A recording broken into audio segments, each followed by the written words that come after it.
Experts note that the population in Russia is highly indebted, and while some people are barely making ends meet, others are profiting from them. In particular, President Putin's ex-wife Lyudmila Очеретная has made millions of dollars from microcredits. Thus, according to leak from the Federal Tax Service, in 2020, Putin's ex-wife earned almost $60 million in the management company April Capital. The firm deals with investments, and in 2022, Очеретная received $640,000 from the Car Money organization. This is stated in the auditor's report to the financial statements. The payments were made through the owner of the microfinance organization. It is a Cypriot offshore Car Money, CY Ltd. It is controlled by the company Meridian, 99% of which belongs to the former wife of the Russian president. From the publication in We Can Explain.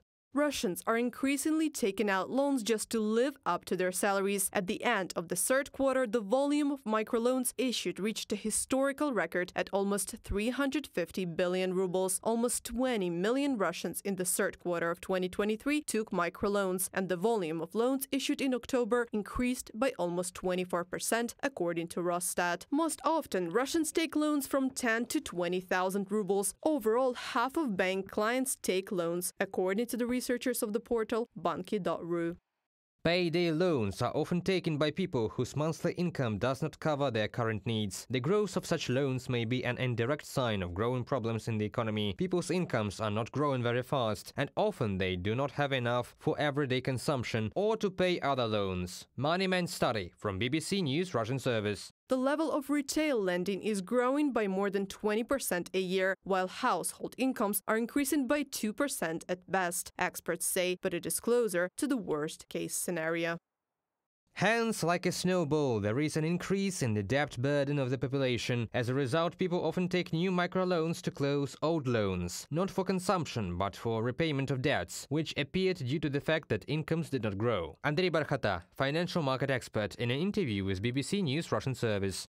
According to statistics, 40% of Russian borrowers' monthly income is spent on servicing loans and mortgages. So in essence, a microloan is an inevitable reality for every second Russian. The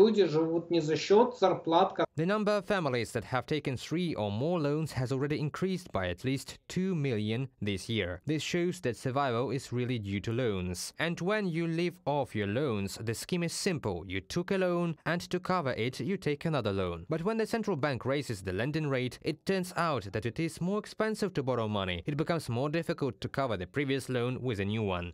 Besides, it is easier to get a microloan. It is enough to provide your passport and your personal consent. At the same time, the level of consumption is also growing, analysts say. People think that now it is the time when it is profitable to buy, and soon inflation will eat up incomes. Pavel Samyev, director of the Business Drum Analytical Center, in an interview with BBC News Russian service. Russians are often unable to pay their debts and loans, and the Kremlin offers insolvent debtors and bankrupts a way out to go to war against Ukraine. After mobilization began, Russia passed a law on debt forgiveness for participants in the so-called special military operation. A loan or mortgage debt can be written off if the mobilized person died or received a Group 1 disability due to injury. Reported by Anastasia Tarnavska, Yulia Hranovskaya, UATV News.